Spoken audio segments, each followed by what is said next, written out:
करारविन्देन पदारविन्दम् मुखारविन्दे विनिवेशयन्तम् वटस्य पत्रस्य पुटे शयानम् बालं मुकुन्दं मनसा स्मरामि सुखावसानेदमेव सारम् दुःखावसानेदमेव गेयम् देहावसानेदमेव जाप्यम् गोविन्द दामोदर माधवेति गोविन्द दामोदर माधवेति गोविन्द दामोदर माधवेति। श्री गोपाल कृष्ण महाराज की जय।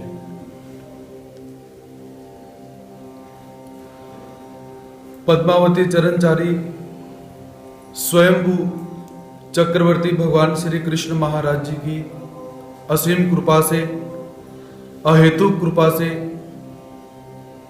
हमें इन दिनों में वाग पुष्पांजलि समर्पित करने का सौभाग्य प्राप्त हो रहा है।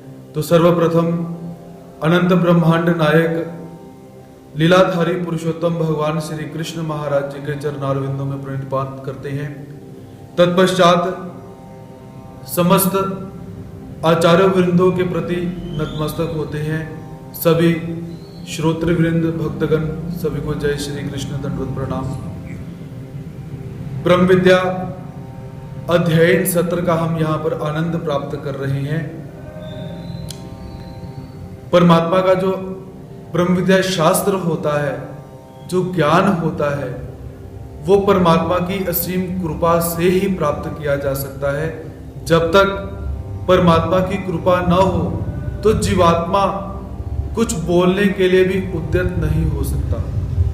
तो हम यहाँ पर परमात्मा के ब्रह्म विद्या शास्त्र को तर्क से, वितर्क से, लीलाओं के माध्यम से, दर्शन के माध्यम से, साहित्य के माध्यम से, व्याकरण के माध्यम से, नाटक के माध्यम से, कथाओं के माध्यम से, आख्यायिका के माध्यम से हम सब यहाँ पर श्रवण कर रहे हैं। और परमात्मा के जो निर्णयात्मक तत्व हैं उनका भी हम परमात्मा के जो रेफरेंस इत्यादि है उससे हम यहाँ से परमात्मा के शास्त्र को पढ़ रहे हैं। परमात्मा के जो ब्रह्म विद्या का जो शास्त्र है उसे परमात्मा के जो तत्व हमें यहाँ पर बताए गए हैं उनके माध्यम से हम जानने का प्रयास कर रहे हैं। क्योंकि जीवात्मा बोलता है, ये भी परमात्मा की एक कृपा ही है। जीवात्मा परमात्मा का नाम लेता है, ये भी एक परमात्मा की कृपा ही है। एक बार क्या हुआ, एक संत अपने भावों के अंदर ही अभिभूत होते हुए पूरा का पूरा जीवन उसका व्यतीत हो गया हुआ है और वो परमात्मा का नाम लेता जाता है। जय श्री कृष्ण, जय श्री कृष्ण, जय श्री कृष्ण। जीवन समाप्त होने की चरम सीमा पर उसका पहुंचा हुआ है, जंगलों में रहता है। एक बार क्या हुआ, एक व्यक्ति उसके पास से गुजरा, उसे कहता है कि अरे तूने अपना पूरा जीवन परमात्मा के नाम को लेने में समर्पित कर दिया, क्या परमात्मा ने कभी तुझे बताया कि जो तू नाम लेता है वो परमात्मा ने स्वीकार किया? क्या परमात्मा ने कोई ऐसी अनुभूति या परमात्मा ने कुछ ऐसा तुझे कभी बताया कि हाँ तू मेरा नाम लेता है, मैं सुनता हूं? वो व्यक्ति थोड़ा सा अचंभित हुआ कि कहीं ना कहीं इसकी बात तो सत्य है। मैंने अपना पूरा जीवन परमात्मा के नाम में गुजार दिया, पर परमात्मा ने आज तक उस नाम को स्वीकारा होगा या नहीं स्वीकारा होगा मुझे कैसे पता। ऐसी शंका जब प्रस्तुत हुई, उस व्यक्ति ने नाम लेना बंद कर दिया। सारा जीवन तो परमात्मा का नाम लिया, लेकिन जब कुछ बुद्धि भेदी जीवात्माएं हमारे जीवन में प्रवेश करती हैं तो हम डामाडोल हो जाते हैं। तो वहां पर क्या हुआ, जब परमात्मा का नाम लेना बंद करा तो परमात्मा प्रकट हुए और कहा, भक्त ये क्या, पूरा जीवन तू मेरे नाम का स्मरण करता रहा, जाप करता रहा, अब क्या हुआ? तो भक्त कहता, परमात्मा मैंने तुम्हारे नाम का स्मरण तो किया, पर आज तक तुमने उस नाम का स्वीकार किया कि नहीं किया, मुझे कैसे पता चले? परमात्मा हंसे। परमात्मा ने कहा, जब तूने एक बार नाम लिया, वो नाम लेने के बाद दूसरा नाम तेरे मुख से जब निकला, इसका मतलब कि मैंने उस नाम को स्वीकार किया। रे तेरी औकात ही क्या है, तू मेरा नाम भी ले पाए? मैंने उस नाम का, पहले नाम का स्वीकार करा, तब जाकर तेरे मुख से दूसरा नाम निकलता है। उस दूसरे नाम का स्वीकार करा, तब तेरे मुख से तीसरे नाम निकलता है। तीसरे नाम का स्वीकार करा, तब तेरे मुख से जाकर चौथा नाम निकलता है। अर्थात परमात्मा की असीम कृपा होती है जब हम उस परमात्मा का ध्यान करते हैं, धारणा करते हैं, स्मरण करते हैं। परमात्मा का जो ज्ञान होता है, उसे बिना परमात्मा की इच्छा से ना हम बोल सकते हैं, ना ही हम सुन सकते हैं। बोलने के लिए भी परमात्मा की कृपा चाहिए, सुनने के लिए भी परमात्मा की कृपा चाहिए। इसलिए गोपियां क्या कहती हैं? श्रवणम मंगलम, अर्थात कि हे माधव, जब तेरा नाम लिया जाएगा तो हम तेरे नाम को बोले ना, सुने पहले, क्योंकि सुनने से क्या होगा? श्रवणम मंगलम, हमारे कान मंगल हो जाएंगे, और जब कान मंगल हो जाएंगे फिर उसके पश्चात मुख भी मंगल हो जाएगा। तो ऐसे जो हमारे भगवान श्री कृष्ण महाराज जी हैं, उनकी कहीं ना कहीं हमारे ऊपर ऐसी अतीव कृपा हो रही है कि जो ऐसे समय के अंदर या वैसे समय के अंदर या कैसे समय के अंदर परमात्मा के अतीव गूढ़ ज्ञान को हम यहाँ पर श्रवण कर रहे हैं, और जिसके अंदर चर्चा भी है, मथन भी है, जिज्ञासा भी है, तर्क भी है, वितर्क भी है, ज्ञान भी है, व्याकरण भी है, दर्शन भी है, साहित्य भी है, लालित्य भी इसके अंदर भरा हुआ है, और न जाने कौन कौन से भाव इस शास्त्र में भरे हुए हैं। तो हम परमात्मा का धन्यवाद करते हैं कि जो परमात्मा के कथाओं को हम कहने के लिए और सुनने के लिए यहाँ पर बैठे हुए हैं। तो कल के सत्र के अंदर हमें कुछ प्रश्न प्राप्त हुए हैं, उसके विषय में हम विचार करेंगे। पहला प्रश्न विजय चौधरी जी के द्वारा हमें प्राप्त हुआ है, जो कि पूछते हैं कि भगवान श्री कृष्ण चक्रधर स्वामी जी के श्री कर और कर कमल, इनके अंदर अंतर क्या है? कहीं कहीं पर श्री कर शब्द आया हुआ है, कहीं पर कमल, श्री कर कमल शब्द आया हुआ है।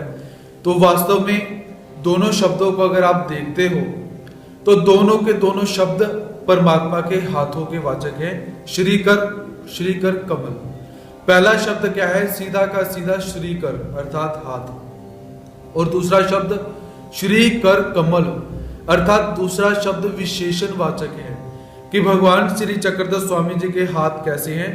जैसे कमल का जो पुष्प होता है लाल लाल होता है, कोमल होता है, ऐसे भगवान श्री चक्रधर स्वामी जी के जो श्रीकर हैं वो कैसे हैं?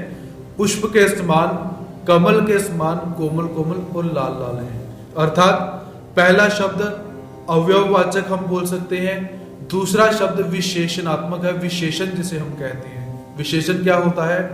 जैसे एक लड़का सामने खड़ा है, हम बोलते हैं कि ये लड़का गोरे रंग का है, तो लड़का गोरे रंग का है, ये गोरा रंग उसका विशेषण हो गया। लड़के के बाल भूरे हैं, ये लड़के के बाल भूरे हैं, क्या हो गया? विशेषण हो गया। लड़का सुंदर है, इसमें सुंदर क्या हो गया? विशेषण।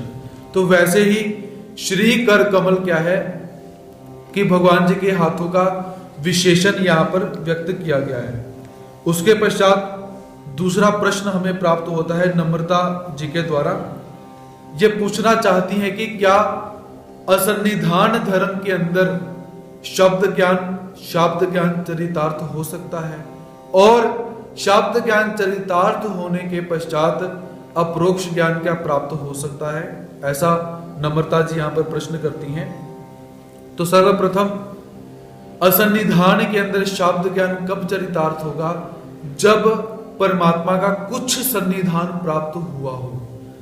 पूरे के पूरे असन्निधान के अंदर पूरा का पूरा शाब्द ज्ञान चरितार्थ नहीं हो सकता। जैसे आचार्य श्री माहिम भट्ट जी हैं, तो आचार्य श्री माहिम भट्ट जी को भगवान श्री चक्रधर स्वामी जी का सानिध्य प्राप्त हुआ, भगवान जी उत्तरापंथ चले गए।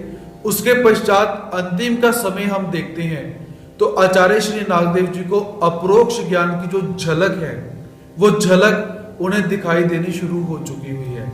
एक प्रकार तो ऐसे।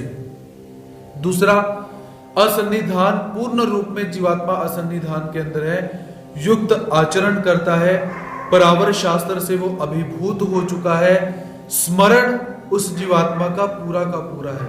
तो अंतिम समय के अंदर शाब्द ज्ञान की पूर्णता का आभास उस जीवात्मा को हो सकता है, उसी देह के अंदर शाब्द ज्ञान उसका पूरा नहीं होगा। तो ऐसे शाब्द ज्ञान पूर्ण होने के लिए, अपरोक्ष ज्ञान प्राप्त होने के लिए सन्निधान की आवश्यकता रहती है। तो ऐसे कल के सत्र के अंदर परमात्मा के अवयवों को हमने याद करा, भगवान जी के श्री कंठ को कैसे याद करना चाहिए, परमात्मा के हाथों को कैसे याद करना चाहिए। तो ऐसे भगवान जी के अनेक चरित्रों को हमने याद किया हुआ है। और भगवान श्री चक्रधर स्वामी जी के श्री कंठ को कैसे याद करें, भगवान जी के श्री करों को कैसे याद करें। आनी परवी दायंबासी माल दिधली, आनी परवी दायंबासी माल दिधली। आनी अर्थात और भगवान श्री चक्रधर स्वामी जी ने पर्व अर्थात जो पविता पर्व या दवना पर्व आने वाला है, उस दवना पर्व के निमित्त भगवान श्री चक्रधर स्वामी जी ने दायंबा को अपने गले की जो माला है वो समर्पित करना। भगवान श्री चक्रधर स्वामी जी का निवास खड़कुली के अंदर है। तो चैत्र मास में एक दवना पर्व मनाया जाता है। हमारे महानुभाव पंथ में ये महाराष्ट्र में तो मनाते हैं कुछ जगह पर, लेकिन हम नहीं मनाते। तो दवना ये एक वनस्पति होती है। तो भगवान श्री चक्रधर स्वामी जी को ये वनस्पति समर्पित की जाती है। अगर हम इसे बोले, वो कौन से भगवान जी को पुष्प समर्पित किए जाते हैं?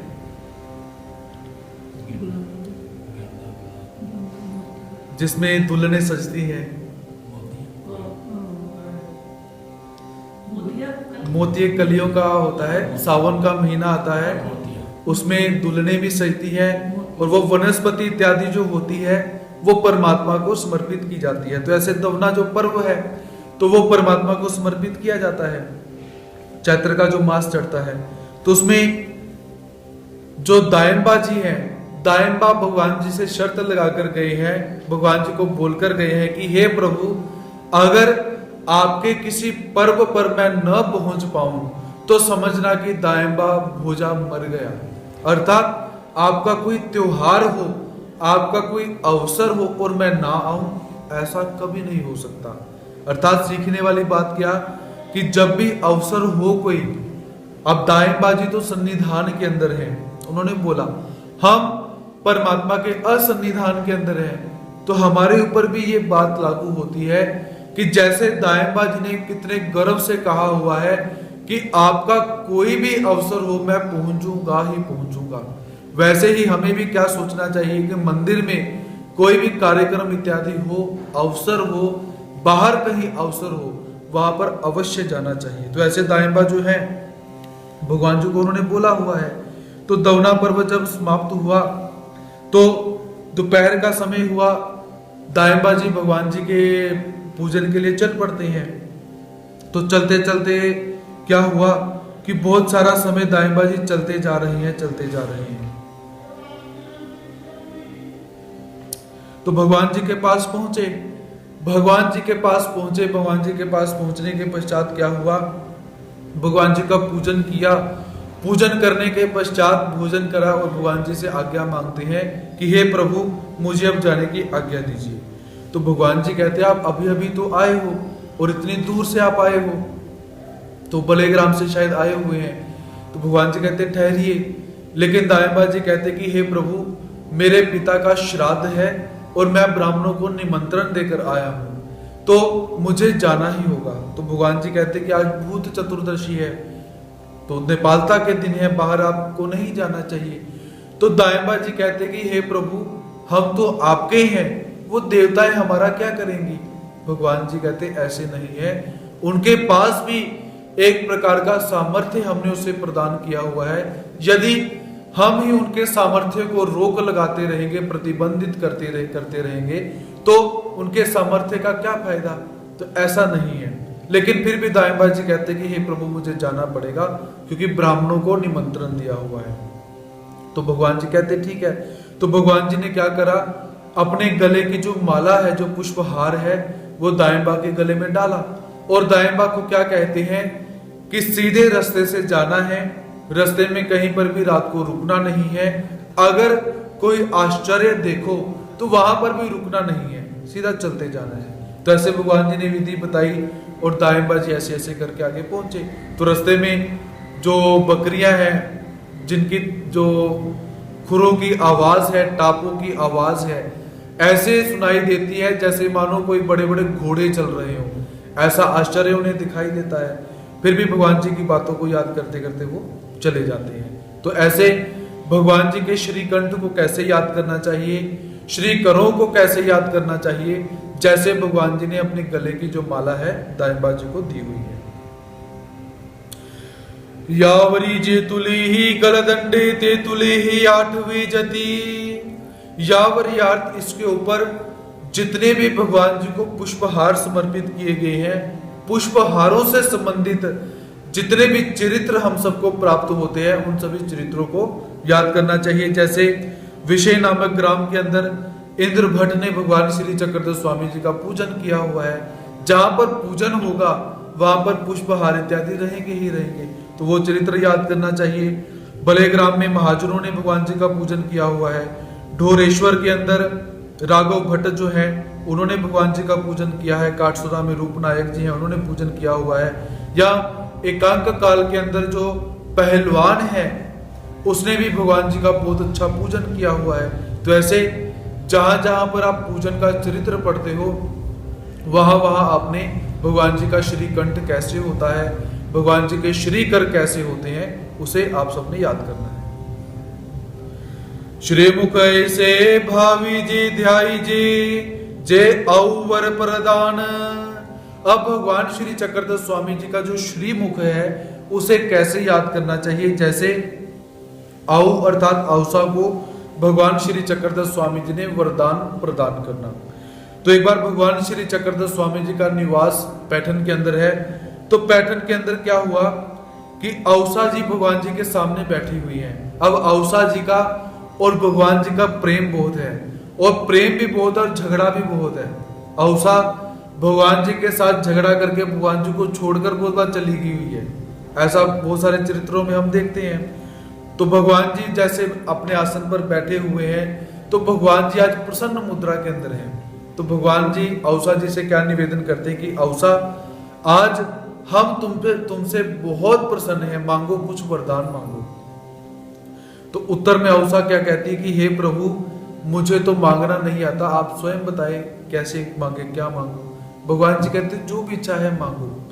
तो औसा जी क्या कहती है कि हे प्रभु मुझे आपकी गौर चांपे वर्ण मूरत और भगवान श्री कृष्ण महाराज जी की सांवली सलोनी मूरत मुझे दिखाई देती रहे, ऐसा वरदान मुझे आप प्रदान करो। तो भगवान जी ने जब ये सुना कि ऐसा ऐसा वरदान मांगा, तो भगवान जी कहते हैं कि तुम्हें पहले तो तुम बोलती हो कि मुझे वरदान मांगना नहीं आता, और जब मांगा तो क्या मांगा जो कोई बुद्धिजीवी व्यक्ति भी ना मांग पाए, कि परमात्मा अगर सामने नहीं भी हो तब भी परमात्मा के मुझे सतत दर्शन होते रहे। तो भगवान जी ने उन्हें तथास्तु कहकर उस वरदान को प्रदान किया। और उस समय भगवान जी का जो श्रीमुख है वो भगवान जी का श्रीमुख बहुत प्रसन्न मुद्रा के अंदर है। तो जब भी स्मरण करने के लिए बैठे तो भगवान जी के प्रसन्न मुद्रा युक्त वदन जो है, मुख जो है, उसे कैसे याद करना है, जैसे भगवान जी ने औसा जी को वरदान प्रदान किया हुआ है। तो इसलिए औसा हमें यहाँ पर यह भी चित्रित करती है कि जब परमात्मा प्रसन्न हो जाए तो परमात्मा के प्रसन्न होने पर क्या मांगना चाहिए, यह भी हम इन चरित्रों से मांग सकते हैं। तो ऐसा नहीं कि परमात्मा प्रसन्न हो जाए और हम अपने भौतिक सुखों की वस्तुओं को ही परमात्मा से मांगते रहे। याद रखिए, भौतिक वस्तुएं जो है वो हमें प्रारब्ध के माध्यम से मिलनी ही मिलनी है। प्रत्येक जीवात्मा को संसार में जब वो आ चुका हुआ है, कम मात्रा में हो या अधिक मात्रा के अंदर हो, वो वस्तुएं उसे प्राप्त होती ही रहती है। तो इसलिए जब भी परमात्मा से मांगने का समय आए तो उस समय बुद्धि विचार करके, विवेक करके भौतिक साधन कभी परमात्मा से मत मांगिए, क्योंकि भौतिक साधन क्या है? अल्प समय के लिए सुख देने वाली है। आज है, आपको सुख का अनुभव होगा, कल समाप्त हो जाएंगे, आपको दुख का अनुभव हो जाएगा। क्योंकि साधन जो हमें प्राप्त होता है, जब वो हमारे जीवन में प्रवेश करता है, हमें सुख की अनुभूति होती है, और जब उस साधन का वियोग हो जाता है तो हमें दुख की अनुभूति होती है। लेकिन जब परमात्मा के आनंद को, परमात्मा के अध्यात्म को, परमात्मा के ज्ञान को, परमात्मा के प्रेम को, परमात्मा के सत्संग को, परमात्मा की अमृतवाणी को जब आप परमात्मा से मांगते हो, तो ये कैसे हैं? आते समय दुख सुख देंगे और जाते समय भी सुख देकर जाएंगे। इन साधनों का ये महात्म्य रहता है। इसलिए मैं अगर मांगू तो मांगू, तुम ना मुझे देना। मैं अगर मांगू तो मांगू, तुम ना मुझे देना। गर तुमने मुझे दिया तो मजदूर हो जाऊंगा मैं। हमारे बिंदु जी महाराज जी क्या कहते हैं कि हे प्रभु, अगर कभी मेरी बुद्धि मांगने के लिए तुम्हारे पास आ ही जाए, अगर मैं तुमसे मांगने के लिए अपनी इच्छाओं के वशीभूत होकर मांग ही लूं, क्योंकि जीवात्मा है, मांग सकता है। कभी पुत्रेष्णा हो जाए, कभी वित्तेष्णा हो जाए, स्वर्णेष्णा हो जाए, या कुछ भी मेरी इच्छा उत्पन्न हो जाए, मैंने तो गलती कर दी, लेकिन तुम मुझे देना मत। मैंने तो मांग कर गलती करी, पर तुम मुझे देकर गलती मत करना, क्योंकि मैंने मांगा और तुमने मुझे दे दिया तो क्या हो जाएगा? माता और बालक का संबंध समाप्त हो जाएगा। और कौन सा संबंध उत्पन्न होगा? एक मालिक का और एक मजदूर का। मजदूर ने मजदूरी करी और मालिक ने शाम को पैसे दे दिए, खत्म। यह संबंध पैदा हो जाएगा। इसलिए बिंदु जी महाराज क्या कहते हैं कि हे प्रभु, पहले तो मेरी मांगने की बुद्धि ना हो। अगर मैं अपने स्वभाव के वशीभूत होकर तुमसे मांग ही लेता हूं तो मुझे देना मत, क्योंकि मैं तेरा मजदूर नहीं होना चाहता हूं, मैं तेरा बालक होकर रहना चाहता हूं। तो ऐसे जितने भी भक्त हुए, आप जब भक्तमाल चरित्रों को पढ़ोगे, बहुत सारे भक्त हुए ऐसे, तो भक्तों के चरित्रों में आप यही देखोगे कि परमात्मा ने स्वयं बोला। अब देखिए, एक और बात हम यहां पर ध्यान में ला सकते हैं कि देवता धर्म के अंदर क्या है कि जितने भी राक्षस ले लीजिए, जितने भी राजे ले लीजिए, वो देवताओं की भक्ति करते हैं, तपस्या करते हैं, उग्र तपस्या करते हैं। फिर वो देवता प्रसन्न होकर क्या कहती है? वरदान मांगो। ऐसा ही है, पर यहां पर परमात्मा स्वयं बोल रहे हैं वरदान मांगो। परमात्मा कितने दयालु है, कितने कृपालु है, कितने कनवालु है, कितने मयालु है कि स्वयं जीवात्मा को कुछ चाहिए नहीं चाहिए, स्वयं प्रसन्न होकर बोल रहे हैं कि आज मेरे से कुछ मांगो। तो ऐसे परमात्मा का जो श्रीमुख है वो किस प्रसन्न मुद्रा के अंदर होगा, उसको याद करना चाहिए जब भगवान जी का आप स्मरण करने के लिए बैठते हो। आनी साधा वेदान, और भगवान श्री चक्रधर स्वामी जी का श्रीमुख, भगवान जी का वदन जो है वो कैसे ध्यान में लाना चाहिए।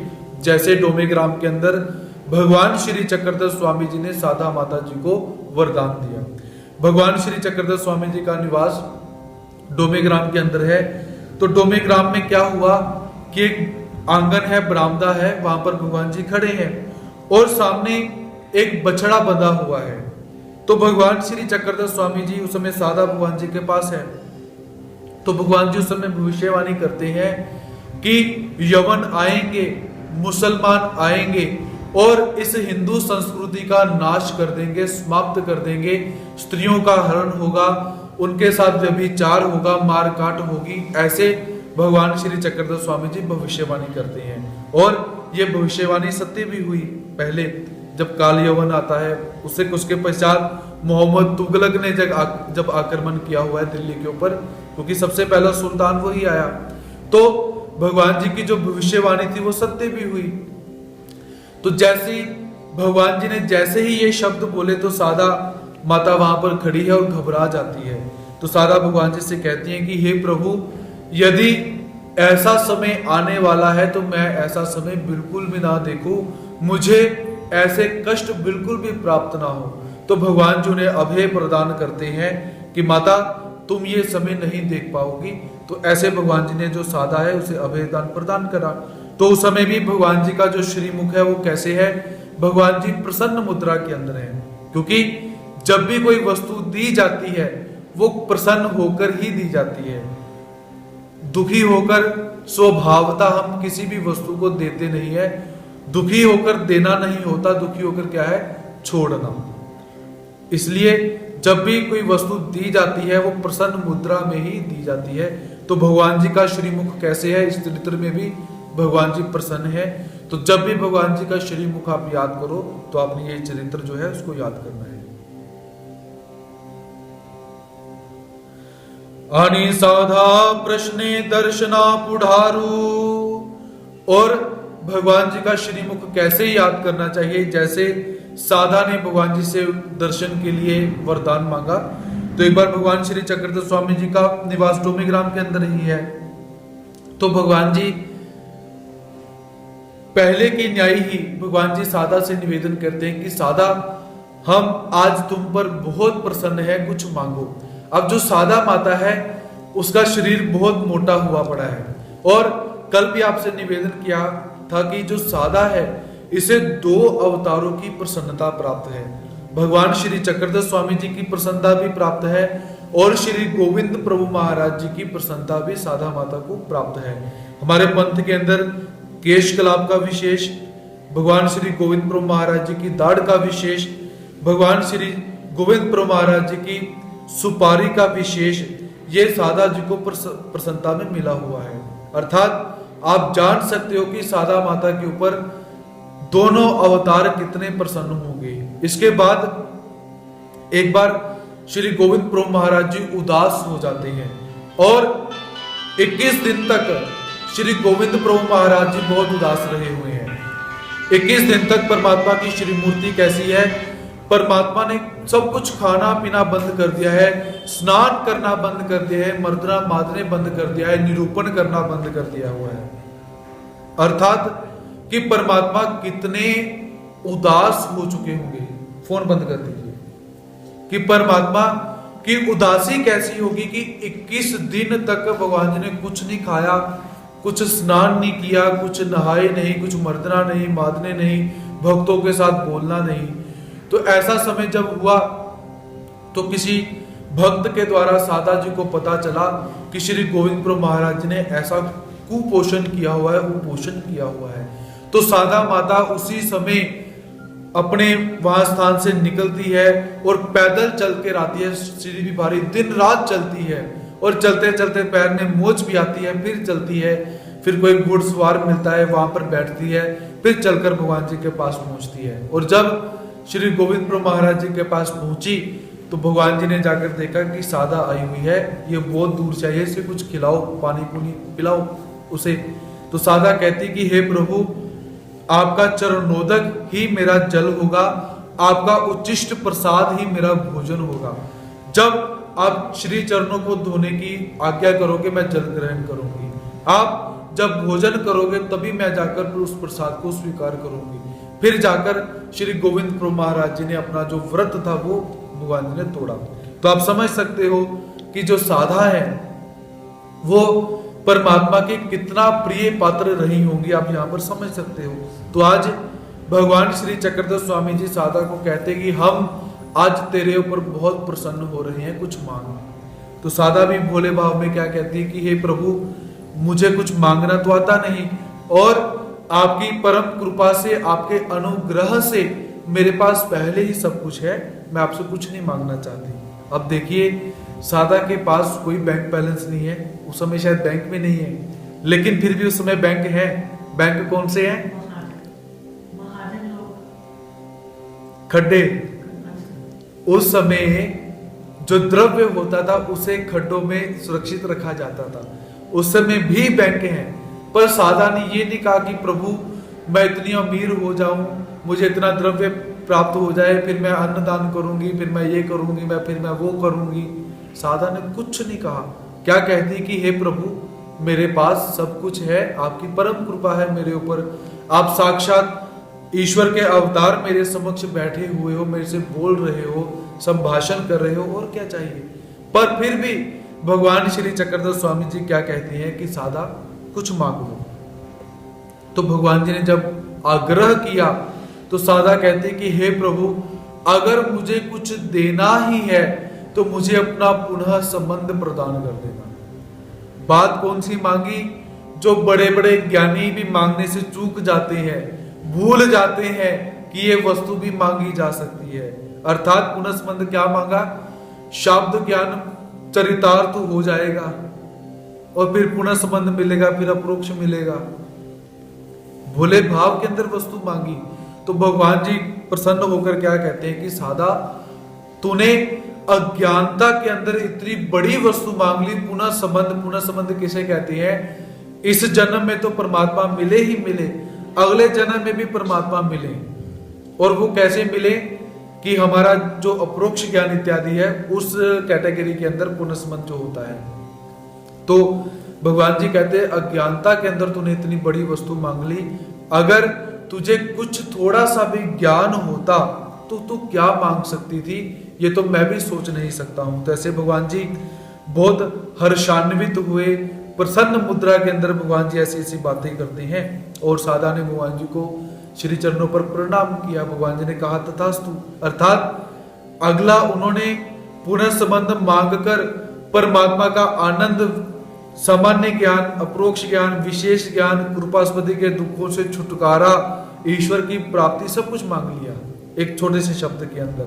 तो ऐसे पुनः वही कि जब भी परमात्मा से मांगे अध्यात्म की वस्तुएं मांगे, इसके अलावा भौतिक वस्तुएं परमात्मा से कभी नहीं मांगनी चाहिए, क्योंकि परमात्मा सर्वांतर्यामी है। मेरे विचार के अंदर परमात्मा से नहीं मांगना चाहिए, क्योंकि माता, पिछले सत्रों में आपको निवेदन किया गया था कि जब बालक को भूख लग जाती है तो माता को उसी समय अवगत हो जाता है कि मेरे बालक को भूख लग चुकी है। अगर एक अज्ञान माता को इतना अनुभव हो सकता है, एक फीलिंग हो सकती है, तो क्या परमात्मा को नहीं हो सकती कि आज मेरे भक्त को इस वस्तु की आवश्यकता है, आज मेरा भक्त इस दुविधा के अंदर है, इसकी इस दुविधा को समाप्त करना चाहिए। क्या परमात्मा इतने ज्ञान से युक्त नहीं है? अर्थात है।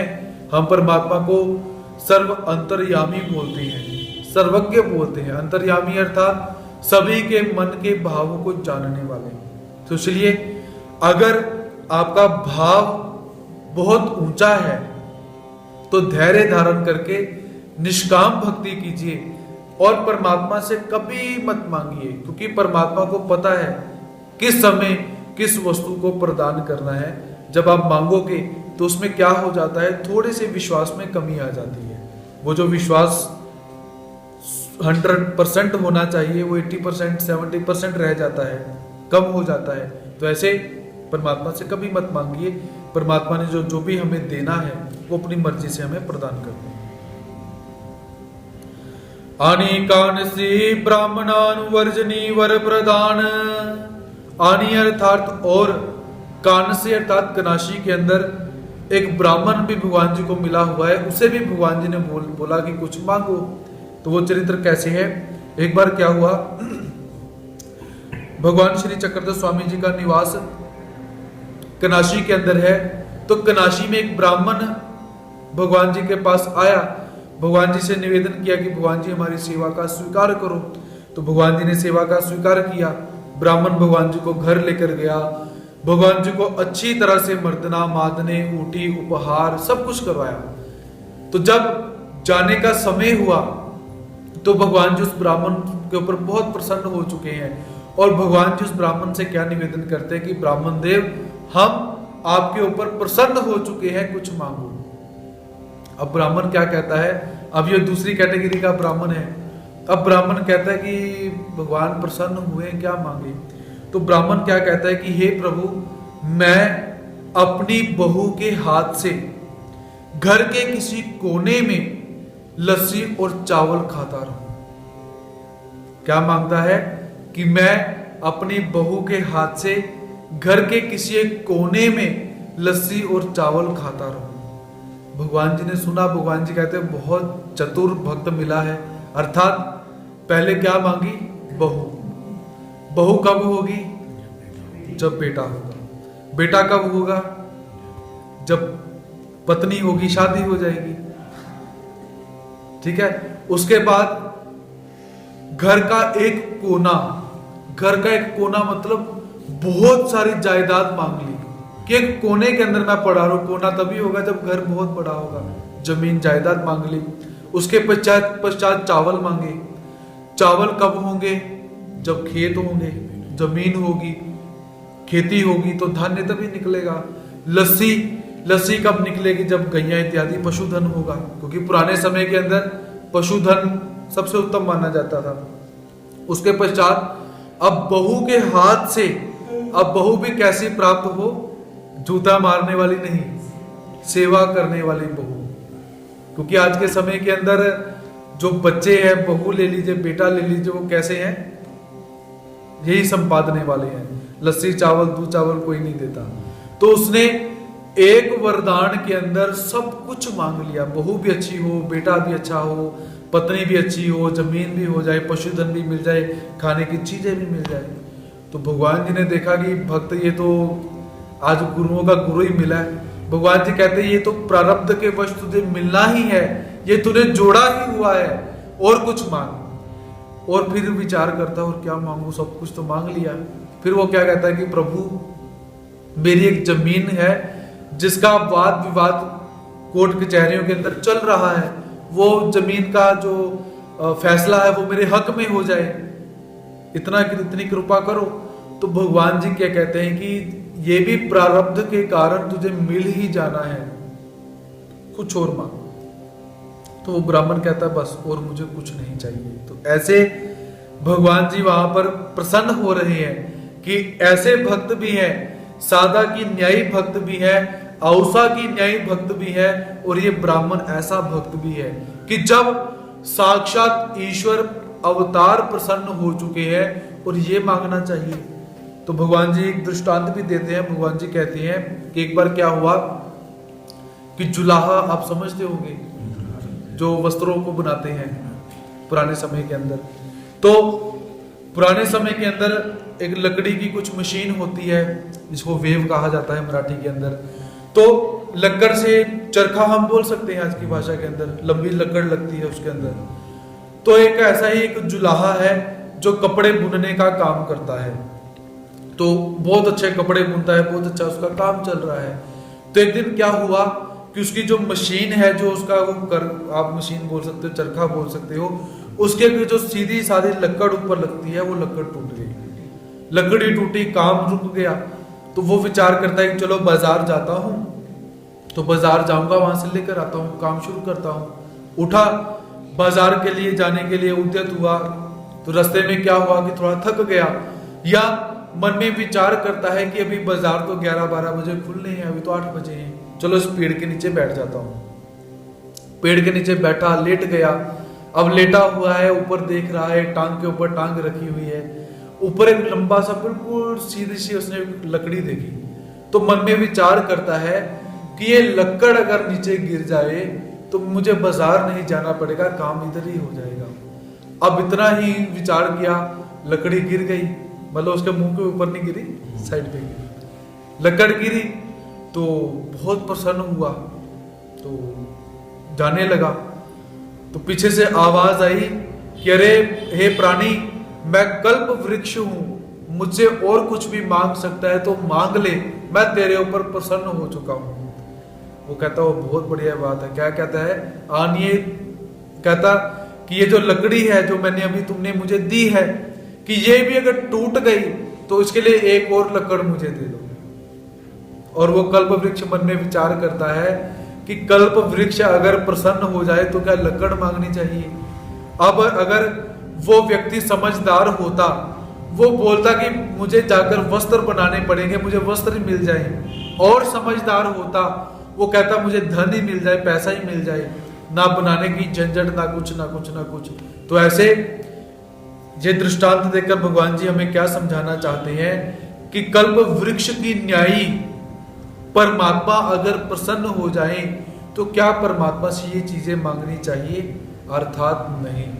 यदि परमात्मा प्रसन्न हो जाए तो परमात्मा से उनका ज्ञान मांगिए, उनका प्रेम मांगिए, मार्ग जोड़, मार्ग की प्रसन्नता जोड़, नई जोड़ या तत्व जोड़। प्रार्थना बोलते हो कि नहीं? कब भूल चुके हो?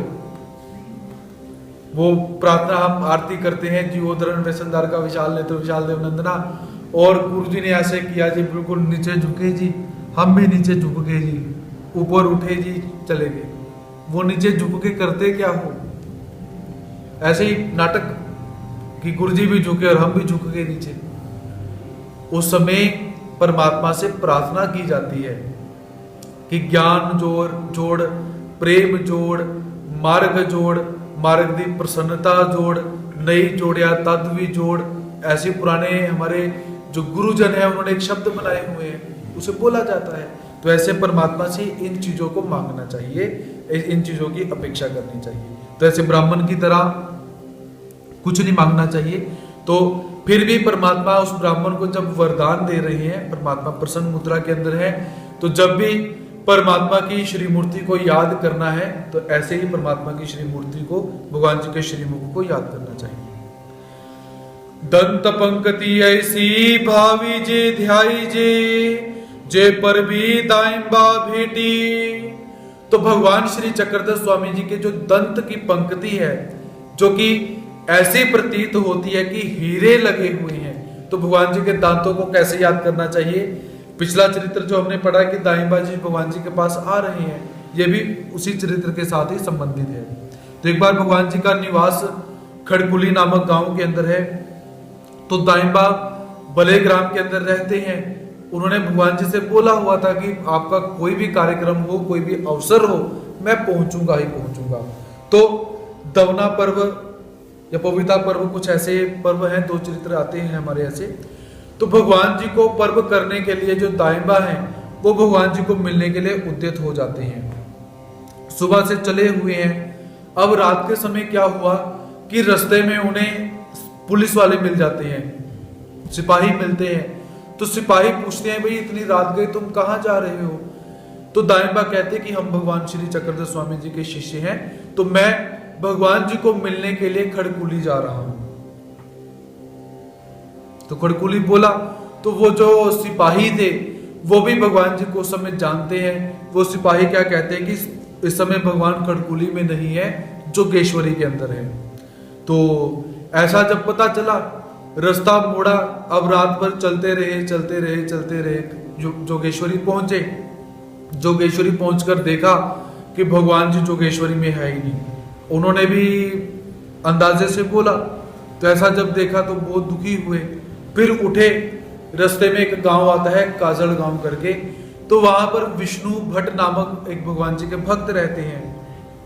उनके पास पहुंचे तो जाकर पूछते हैं कि इस समय भगवान जी का राज्य कहाँ पर है, भगवान जी कहाँ पर निवास कर रहे हैं। तो विष्णु भट्ट जी कहते हैं कि दाइंबा, भगवान जी इस समय खड़कुली के अंदर है। ये देखो, मैं भी सुबह भगवान जी के लिए भोजन लेकर खड़कुली जाने वाला हूँ। अब देखिए, जोगेश्वरी और खड़कुली का अंतर अगर हम देखें, मुझे मेरे हिसाब से 30-35 किलोमीटर का होना चाहिए।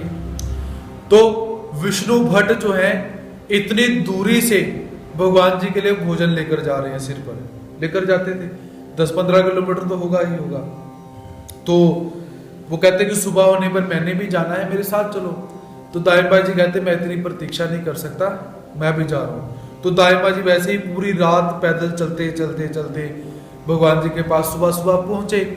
तो अब सुबह सुबह भगवान जी का उस समय क्या है कि दंत धावन का अवसर हो रहा है। भगवान जी उस समय क्या कर रहे हैं, दांतों को साफ कर रहे हैं। कैसे कर रहे हैं, जैसे हमने पूजा अवसर के अंदर पढ़ा था। तो भगवान जी ने दाइंबा जी को देखा और भगवान जी कहते कि दाइंबा इतनी सुबह सुबह कहां से, कैसे? तो दाइंबा जी कहते कि हे प्रभु, ऐसे ऐसे पिछली घटना हुई तो मुझे आपका पूजन करना है, और मुझे वापस भी जाना है। तो भगवान जी कहते थोड़ा सा विश्रांति करो, पहले पानी पियो, पहले भोजन करो, फिर हमारा अवसर करना, क्योंकि स्वस्थे चित्ते बुद्धये संभवन्ति। जब तक आपका चित्त स्वस्थ नहीं होगा, उसके पश्चात बुद्धि स्वस्थ नहीं होगी, तो क्रिया कैसे करोगे। तो भगवान जी कहते पहले थोड़ा सा फ्रेश हो जाओ, शांत हो जाओ, फिर हमारा पूजन करना। तो ऐसे भगवान जी का जो दांत हैं वो कैसे याद करने हैं कि दाएं बाजी भगवान जी के पास पहुंच रहे हैं और उस समय भगवान जी अपने जो दंत धावन है, जो ब्रश करना है, भगवान जी वहां पर कर रहे हैं। तो ऐसे भगवान जी का जो दंत पंक्ति है उसे कैसे याद करना चाहिए, इस चरित्र के माध्यम से हम देख सकते हैं। आनी घोगर गावी महाजना भेटी। आनी अर्थात और भगवान जी की श्री मूर्ति या भगवान जी की जो दंत पंक्ति है, दांत है, वो कैसे याद करने चाहिए, जैसे घोगर गांव के अंदर महाजनों की भगवान श्री चक्रधर स्वामी जी से भेंट होना। तो एक बार क्या हुआ, भगवान श्री चक्रधर स्वामी जी अपने भक्तों के साथ परिभ्रमण करते हुए घोगर गांव में पहुंचते हैं। रात का समय हुआ, तो भगवान जी कहते हैं कि अभी भक्तों को कैसे पता चले कि हम आ चुके हैं, क्योंकि पहले तो हम बता कर जाते थे, इस बार बताया नहीं हुआ। तो भगवान जी कहते हैं कि कोई ऐसा संकेत करो कि सारे गांव वाले जान सकें कि कोई आया है, भगवान जी आए हुए हैं। तो सभी ने पूछा भगवान जी क्या करें। तो भगवान जी कहते गीदड़ की आवाज निकालना जानते हो। तो भक्त कहते नहीं। भगवान जी कहते क्या जानते हो। कहते हम कुत्ते के जैसा भौंकना जानते हैं। तो भगवान जी कहते भौंको फिर। तो रात का समय है। अब हुआ क्या कि जितने भक्त भगवान जी के साथ हैं उन्होंने जैसे ही कुत्तों की तरह भौंकना शुरू किया। कुत्ता कैसे भौंकता है, शर्म आ रही है। तो कुत्ते ने भौंकना शुरू किया जैसे बहू बहू बहू करके। अब हुआ क्या कि जो असली के कुत्ते थे उन्होंने सुना कि हमारे ऑपोजिट पार्टी के कोई आ गए हैं, उन्होंने भी जोर से भौंकना शुरू कर दिया जी। इधर से भक्तों ने भौंकना शुरू किया हुआ है, उधर से कुत्तों ने। तो हुआ क्या, सारे गांव के लोग अपने घरों में जागे। अब उन्होंने क्या विचार किया कि कुत्ते भौंक रहे हैं, लगता है गांव में कोई लुटेरे चोर आ चुके हैं, इसलिए कुत्तों ने भौंकना जोर से शुरू किया। तो ये जो शोर था बहुत देर तक चलता रहा। रात का समय व्यतीत हुआ, भगवान जी गए, भगवान जी ने शयन किया, सोए। अब सुबह का समय हुआ। तो सुबह का समय हुआ, सारे के सारे महाजन जो है भगवान जी से मिलने के लिए आए। तो मिलने के लिए आए, कहते भगवान जी आप कब आए। भगवान जी कहते रात को हम पहुंचे। तो ऐसे कहते अच्छा, कहते भगवान जी आपको पता है रात के समय यहाँ पर चोर आ गए थे और चोर आए, कुत्तों ने भौंकना शुरू किया और वो चोर यहाँ से भाग गए। देखो भगवान जी आप आए हो तो इसलिए हमारा जो गांव है वो गांव लूटने से बच गया। तो भगवान जी कुछ नहीं बताते, भगवान जी हंसते रहते हैं कि ये जो समझते हैं समझी जाए। तो ऐसे जैसे जैसे भक्त बार बार बोली जाए कि हमारे गांव में चोर आ गए थे, चोर आए, आपके आने से हमारा जो गांव है वो बच गया। तो जैसे जैसे भगवान जी भक्तों की तरफ देखते हैं, क्योंकि उन्हें भी पता है रात को क्या हुआ, चोर तो आए नहीं थे, तो भक्तों की तरफ देखते हैं, भक्त भी हंसते हैं और भगवान जी भी हंसी जा रहे हैं और जो महाजन आए हुए हैं वो भी हंस रहे हैं कि परमात्मा की ऐसी कृपा। तो ऐसे भगवान जी का जो मुख है वो कैसी प्रसन्न मुद्रा के अंदर होगा, जब भगवान जी हंसते होंगे तो भगवान जी के दांत जो हैं वो कैसे दिखाई देते होंगे, ऐसा हम सब ने इस चरित्र के माध्यम से समझना है। आनी बाई से प्रतिदिनी सिलिका उड़गविती।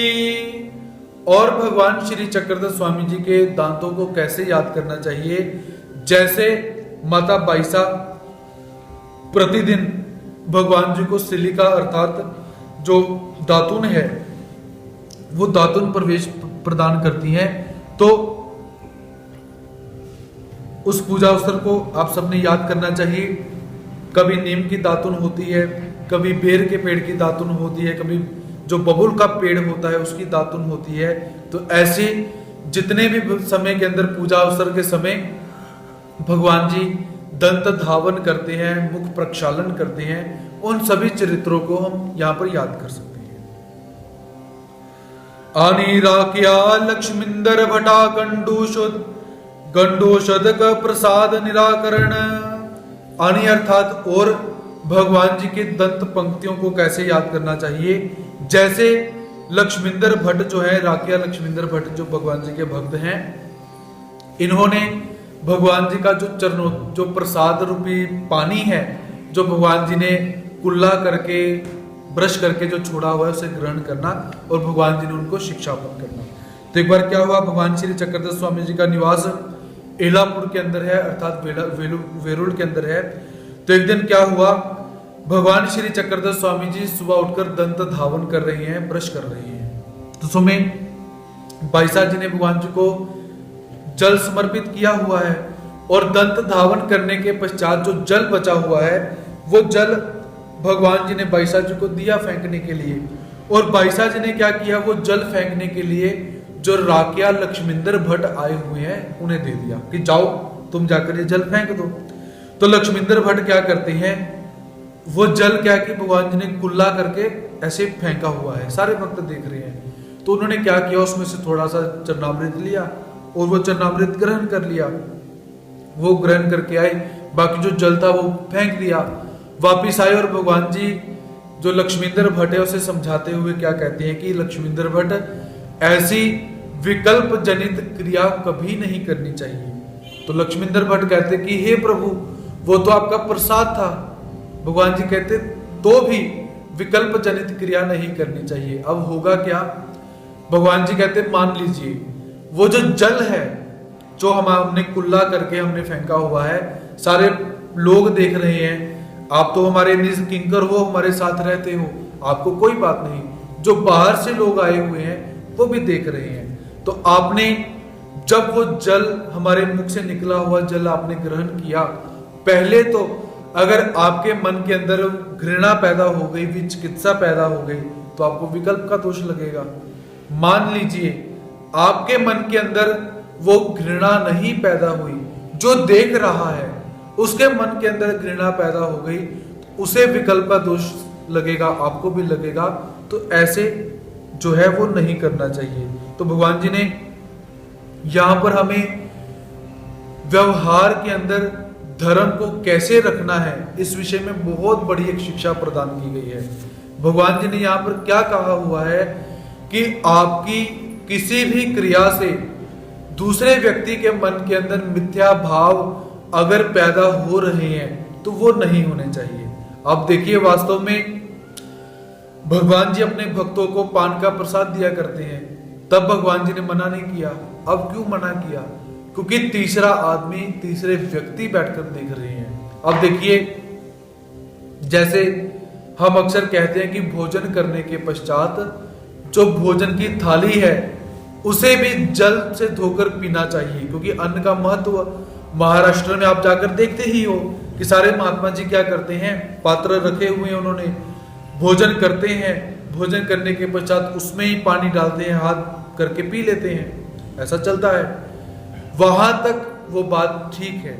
और कुछ हमारे परमात्मा के जो भक्त हैं, जो घर में रहकर ही आचरण करते हैं, वो भी इस विधि को अपने घर में आकर करते हैं, ठीक है, कोई बात नहीं। अब थोड़ा सा हम विचार करें, कुछ कट्टरपंथी जो बहुत ज्यादा कट्टर हो जाते हैं, जिनका नुकसान होता है, अब स्वयं विचार कीजिए। घर में रहकर ये विधि की ठीक है, आप किसी होटल में गए, आप किसी होटल में गए, किसी शादी में गए, किसी फंक्शन में गए, यहां तक ये ले लीजिए, इनको छोड़ दीजिए, आपके घर में कोई फंक्शन चल रहा है और आप वहां पर भी ये ऐसा कुछ करोगे, लोग बोलेंगे आए हाय क्या कर रही है, उसके मन में भी चिकित्सा पैदा हुई, उसका दोष किसे लगेगा, करने वाले। इसलिए भगवान जी यहां पर क्या निराकरण करते हैं कि जब भी किसी विधि को आपने करना है तो देखिए एकांत हो, लोग आपको ना देख रहे हो।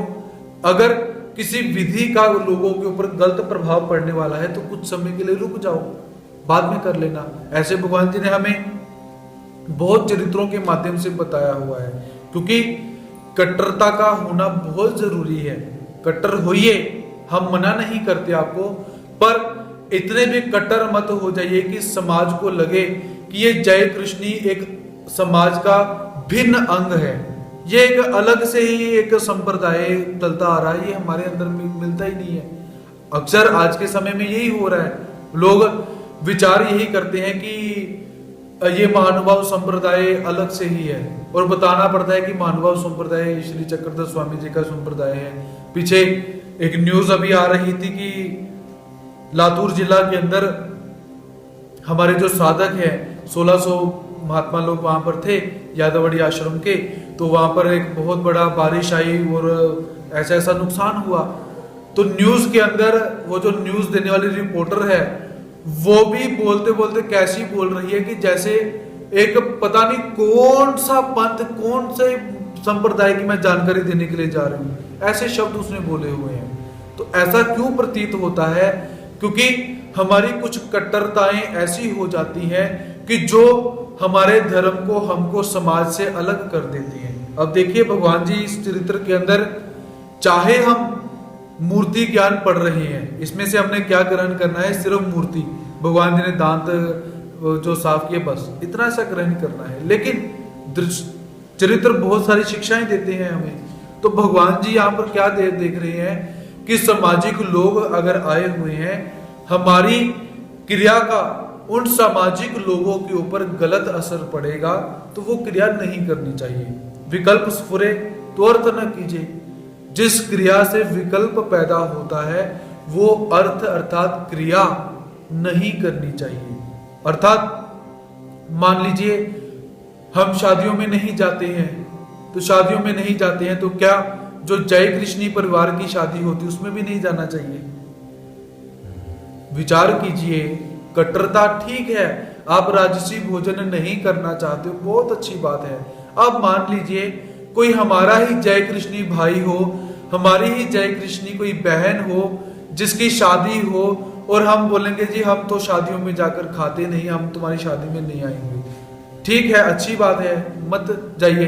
और कुछ कट्टर ऐसे भी मैंने देखे हैं कि जो कोई किसी बहन के घर में, किसी माता के घर में, भाई के घर में शादी का वातावरण है और वो मंदिर में आकर पंचअवतार अवसर करवा रही हैं, सत्संग करवा रही हैं। और कुछ ऐसे कट्टर भी मैंने देखे हैं कि जो उस पंचअवतार में भी आना मंजूर नहीं करते कि हम ये जो भोजन है ये राजसी भोजन है, सहेतुक भोजन है, हम नहीं करेंगे। ऐसे कट्टर पंथियों को भी मैंने देखा हुआ है, हमारे ही हैं, सुनते होंगे तो अच्छी बात है। ऐसा नहीं होना चाहिए। ऐसी कट्टरता कैसी किस काम की जो हमारे धर्म के ऊपर बातें लाने के लिए मजबूर करे, लोगों को आक्षेप करने के लिए मजबूर करे, उंगलियां उठाने के लिए मजबूर करे। ऐसा धर्म किस काम का होगा? तो ऐसे जो धर्म के अंदर विभिन्न प्रकार के हम अपनी कट्टरताएं स्वयं बना लेते हैं, उन कट्टरताओं का परहेज कीजिए, परित्याग कीजिए। क्योंकि कुछ ऐसे तथा कथित भक्तों के कारण, संतों के कारण, साधकों के कारण हमारा जो धर्म है उस धर्म के अंदर ऐसी रीतियां कुरीतियां पैदा होगी कि लोग कहते हैं कि जय कृष्णी, अरे दूर से ही जय श्री कृष्ण, इनके पंथ में तो ऐसा ऐसा होता है। क्योंकि पंथ हमारा उत्तम है, लेकिन हमारे क्रियाकलाप ऐसे हो चुके हैं कि हमारे पंथ के ऊपर बातें आनी शुरू हो जाती हैं। क्योंकि हम अपनी बुद्धि को जब ज्यादा चलाना शुरू कर देते हैं तब जाकर ऐसा होता है। तो भगवान श्री चक्रधर स्वामी जी हमें यही यहाँ पर बताते हैं कि धर्म का आचरण करो, और धर्म का आचरण करते करते ये भी ध्यान रखना है कि कहीं धर्म का अच्छा आचरण करते करते लोगों के ऊपर इसका गलत प्रभाव तो नहीं पड़ रहा, कहीं लोग विपरीत तो नहीं हो रहे हैं। ऐसी बहुत सारी बातों को ध्यान में रखना चाहिए कि हमारी किसी भी क्रिया का, किसी भी क्रियाकलाप का दूसरे व्यक्ति के ऊपर बुरा असर नहीं पड़ना चाहिए। धर्म को भी देखिए, व्यवहार को भी देखिए, व्यवहार क्या कहता है, धर्म क्या कहता है। तो ऐसे दोनों चीजों को लेकर ही चलना चाहिए, क्योंकि व्यवहार और धर्म एक दूसरे के पूरक हैं। व्यवहार को धर्म की आवश्यकता है, धर्म को व्यवहार की आवश्यकता है। तो इसलिए दोनों वस्तुएं एक दूसरे की पूरक कही जाती हैं, तो दोनों को साथ लेकर ही चलने में समझदारी है। तो भगवान श्री चक्रधर स्वामी जी जो राज्ञा लक्ष्मींदर भट्ट हैं उन्हें वहां पर शिक्षापित करते हैं कि भट्ट ऐसा नहीं करना चाहिए। तो ऐसे भगवान श्री चक्रधर स्वामी जी हमें अपने चरित्रों से शिक्षा देते हैं। यावरी जे तुली ही श्री मुख प्रक्षालने ते तुली ही 8वीं जति। इसके ऊपर जितनी बार भगवान श्री चक्रधर स्वामी जी ने अपना मुख प्रक्षालन किया हुआ है, दंत धावन किया हुआ है, दांत को साफ किया हुआ है, तो जब आप परमात्मा का स्मरण करने के लिए बैठते हो उन सभी मुख प्रक्षालनों को, दंत धावन को याद करना चाहिए। तो ऐसे भगवान जी को आप याद कर सकते हो। नासा पुटई से भावी जे ध्याई जे महात्मा निर्गमनी सिंह के उपहासु। तो भगवान जी की जो नासिका है उस नासिका को कैसे याद करना चाहिए। जो भगवान जी को छींक आई हुई है उसके ऊपर भगवान जी ने हास्य करना, हास्य व्यंग करना। तो एक बार क्या हुआ कि भगवान श्री चक्रधर स्वामी जी अपने आसन के ऊपर बैठे हुए हैं तो भगवान जी का निवास उस समय करंजखेड़ स्थान के अंदर है। तो जिन भक्तों ने इन स्थानों को नमस्कार किया हुआ है वो स्थानों को भी साथ में याद कर सकते हैं कि हमने ये स्थान नमस्कार किए। तो भगवान जी का निवास करंजखेड़ के अंदर है। तो एक बार क्या हुआ कि एक महात्मा भगवान जी से मिलने के लिए आए और भगवान जी से मिलने के लिए भगवान जी के पास वो बैठे हुए हैं। तो बैठे हुए क्या हुआ, उन्हें छींक आ जाती है महात्मा जी को। तो महात्मा को छींक आई, तो छींक आने के पश्चात भगवान जी ने थोड़ा सा, भगवान जी मुस्कुराए, क्योंकि अक्सर क्या होता है कि जब कोई छींकता है तो हमें एक स्वाभाविक हंसी आ जाती है। अगर और कोई हमारा क्लोज होगा तो हम हंसते भी हैं, हम मजाक भी करते हैं। तो ऐसे भगवान श्री चक्रधर स्वामी जी ने वहां पर थोड़ा सा मुस्कुराया, भगवान जी वहां पर थोड़े से हंसे। तो ऐसे भगवान जी का श्रीमुख कैसा है कि भगवान जी किसी भी क्रिया के ऊपर कैसे प्रसन्न होते होंगे, कैसे खुश होते होंगे, कैसी मुस्कुराहट होगी, क्योंकि प्रत्येक जीवात्मा की जो मुस्कुराहट है वो अलग अलग रहती है। तो ये हमने भगवान जी को देखा तो है नहीं कि भगवान जी कैसे हैं, लेकिन भगवान जी की श्री मूर्ति को सुनकर, भगवान जी के चरित्रों को सुनकर और भगवान जी के अवयवों को सुनकर हम पूरा का पूरा चरित्र बना सकते हैं। अब जैसे आप लोगों ने देखा होगा कि जब कोई चोर चोरी कर लेता है और कोई एक व्यक्ति जिसने उस चोर को थोड़ा सा देखा हुआ है वो पुलिस के पास गया, तो पुलिस वाले उसे क्या कहते हैं कि भाई तुम बताओ उसकी आंखें कैसी थी, उसका नाक कैसा था, और एक प्रोफेशनल व्यक्ति स्केच बनाता है। अर्थात वही चीज हम लोगों ने करनी है। अगर देखने के बाद, बताने के बाद एक स्केच तैयार किया जा सकता है, तो ये चरित्र कैसे हैं? ये चरित्र उन लोगों ने लिखे जिन्होंने भगवान जी को देखा हुआ है। उन्होंने भगवान जी को देखा, उन्होंने लिखा। लिखने के पश्चात हमारे गुरुजनों ने हमें समझाया, समझाने के पश्चात हमने सुना, सुनने के पश्चात हम इमेजिन कर सकते हैं आंखें बंद करके। आपको ध्यान कैसे लगाना चाहिए उसका बताया था। जब आप आंखें बंद करके बैठोगे, आप अपने मन में विचार करोगे कि भगवान श्री चक्रधर स्वामी जी करंजखेड़ स्थान, क्योंकि स्थान भी आपने देख लिया है, करंजखेड़ का जैसा मंदिर बना हुआ है, तो भगवान जी करंजखेड़ स्थान के अंदर बैठे हुए हैं।